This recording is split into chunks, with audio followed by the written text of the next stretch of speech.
రాష్ట్రంలో రెండో రోజు 16వ ఆర్థిక సంఘం టూర్ కొనసాగుతోంది. మధ్యాహ్నం 12 గంటలకు ప్రజాభవన్లో సంఘం చైర్మన్ అరవింద్ పనగారియా సభ్యులతో ముఖ్యమంత్రి Revanth Reddy, deputy CM Bhatti Vikramarka, chief secretary Santhi Kumari, ఆర్థిక శాఖ ముఖ్య కార్యదర్శి రామకృష్ణారావు భేటీ కానున్నారు.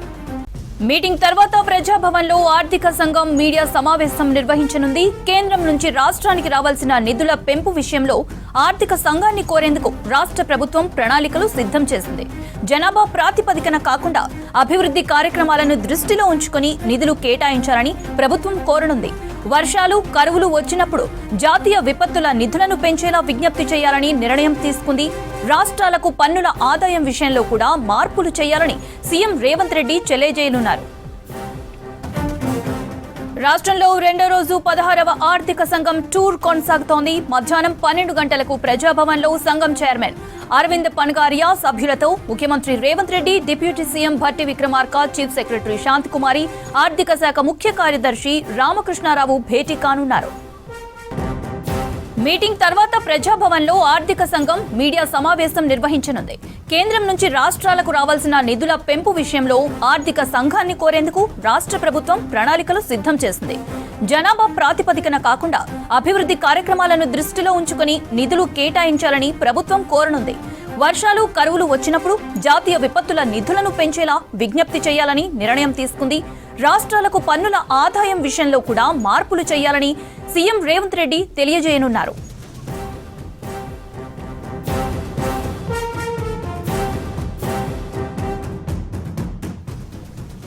రైట్, ఫైనాన్స్ కమిషన్ మీటింగ్ కి సంబంధించిన మరిన్ని డీటెయిల్స్ యాదగిరి అందిస్తారు. యాదగిరి, డీటెయిల్స్ ఏంటి? 16వ ఆర్థిక సంఘం తెలంగాణలో 2 రోజుల పర్యటనలో భాగంగా తెలంగాణకు వచ్చారు. నిన్న వివిధ శాఖలకు సంబంధించినటువంటి అధికారులతో, తర్వాత పార్టీల నేతలతో నిన్న సమావేశమయ్యారు. ఉదయం నుంచి సాయంత్రం వరకు కూడా సమావేశమయ్యారు. అయితే నిన్న మనం చూసాము, ఇండస్ట్రీకి సంబంధించినటువంటి ప్రతినిధులు, తర్వాత ట్రేడర్స్కి సంబంధించినటువంటి ప్రతినిధులు, తర్వాత ఈ మున్సిపాలిటీకి సంబంధించినటువంటి ప్రతినిధులు, గ్రామ పంచాయతీకి సంబంధించి, తర్వాత గ్రేటర్ హైదరాబాద్ పురపాలకు సంబంధించి, ఇట్లా వివిధ విభాగాలకు సంబంధించినటువంటి ప్రతినిధులతో నిన్న ఈ 16వ ఆర్థిక సంఘం సమావేశమైంది. ఈ సమావేశంలో ప్రధానంగా కేంద్రం నుంచి వచ్చే నిధులకు సంబంధించి దాని మీదనే చర్చ జరిగింది. ఇక గ్రేటర్ హైదరాబాద్ లాంటి దాన్ని కూడా కొంత నిధులు ఎక్కువగా కేటాయించాలి, ఉదార స్వభావంతో చూడాలి అని చెప్పేసి కూడా నిన్న ఏదైతే ఈ 16వ ఆర్థిక సంఘానికి సంబంధించినటువంటి ప్రతినిధులు వాళ్ళందరికీ కూడా జిహెచ్ఎంసీ నుంచి వెళ్ళినటువంటి ప్రతినిధులు కూడా ఈ అంశాన్ని లేవెత్తినట్లు తెలుస్తుంది. అయితే మేయర్ కూడా దీని మీద 10,500 కోట్లు ఒక హైదరాబాదు అభివృద్ధికి సంబంధించి నిధులు ఇవ్వాలని చెప్పేసి కూడా నిన్న చెప్పారు. ఇట్లా అన్ని రంగాలు, వివిధ రంగాలకు సంబంధించినటువంటి నేతలతో నిన్న సమావేశమయ్యారు. ఇక గ్రామ పంచాయతీకి సంబంధించినటువంటి ప్రతినిధులతో కూడా సమావేశమై ఎక్కువగా ఈ ఏదైతే ఈ ఆర్థిక ఫైనాన్స్ కమిషన్కి సంబంధించినటువంటి నిధులు ఉంటాయో ఇట్లాంటి నిధులు కూడా ఈ రూరల్ డెవలప్మెంట్ సంబంధించి ఎక్కువగా నిధులు కేటాయిస్తూ ఉంటారు.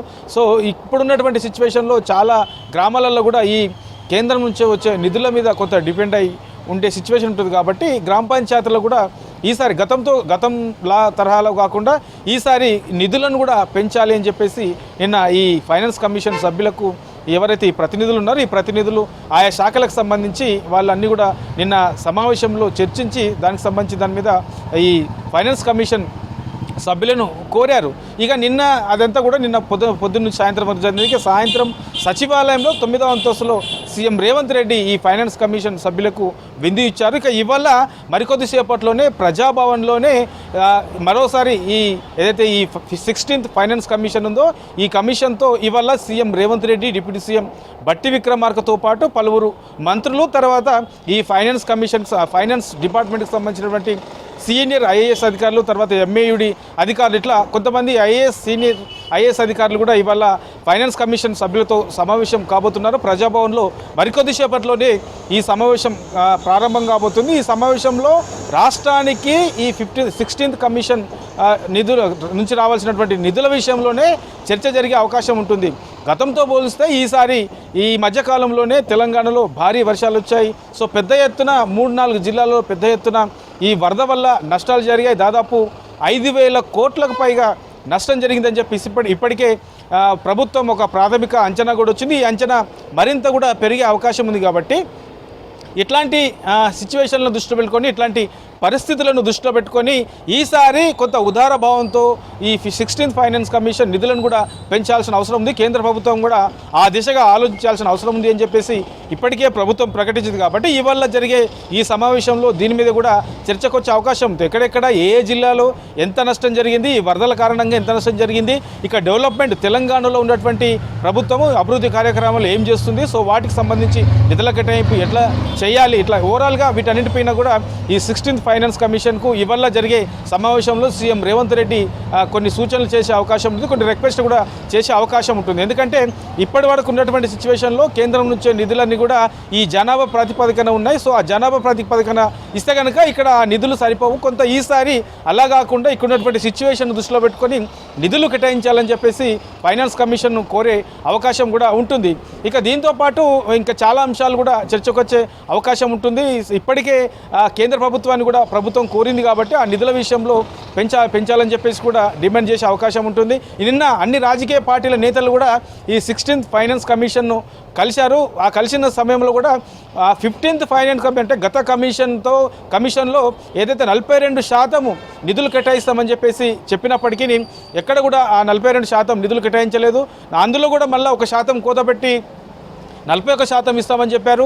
ఆ 41% కూడా రాష్ట్రాలకు ఇవ్వలేని సిచ్యువేషను గత 15th ఫైనాన్స్ కమిషన్లో ఉన్నది అని చెప్పేసి నిన్న జరిగినటువంటి సమావేశంలో రాజకీయ నేతలకు సంబంధించి కొన్ని రాజకీయ పార్టీల నేతలు కూడా 16th ఫైనాన్స్ కమిషన్కు దృష్టికి తీసుకెళ్లారు. ఇక వాస్తవానికి 42% ఇవ్వాలి కాబట్టి 42% కాకుండా అదనంగా కూడా కొంత ఈసారి అదనంగా నిధులు కేటాయించాలని చెప్పేసి డిమాండ్ ఉంది. కాబట్టి ఇవాళ జరిగే ఈ కమిషన్ సమావేశంలో ఈ నిధులకు సంబంధించి అధికంగా కేటాయించాల్సిన అవసరం ఉంది. కేంద్ర ప్రభుత్వం కూడా ఎట్లా ముందుకెళ్ళాలి, తర్వాత 16th ఫైనాన్స్ కమిషన్ దక్షిణాది రాష్ట్రాల్లో ఈ తెలంగాణ రాష్ట్రానికి ఎట్లా చూడాల్సిన అవసరం ఉంటుంది, ఎంత అవసరం ఉంటుంది, రాష్ట్ర ప్రభుత్వం ఏం చేస్తుంది, ఇట్లా ఇప్పటివరకు చేసినది ఏంటి, ఇక వీటితో పాటు ఈ వరద నష్టంతో పాటు రాష్ట్రంలో చేస్తున్నటువంటి అభివృద్ధి కార్యక్రమాలు ఏమేమి ఉన్నాయి, సో వాటికి నిధులు ఎంత అయ్యే అవకాశం ఉంటుంది, కేంద్రం నుంచి ఎంత కోరే అవకాశం ఉంటుంది, ఇట్లా ఓవరాల్గా వీటి మీద చర్చ జరిగే అవకాశం ఉంటుంది. చర్చ తర్వాత మధ్యాహ్నం 12:30 తర్వాత మీడియా సమావేశం పెట్టి ఈ 2 రోజుల పాటు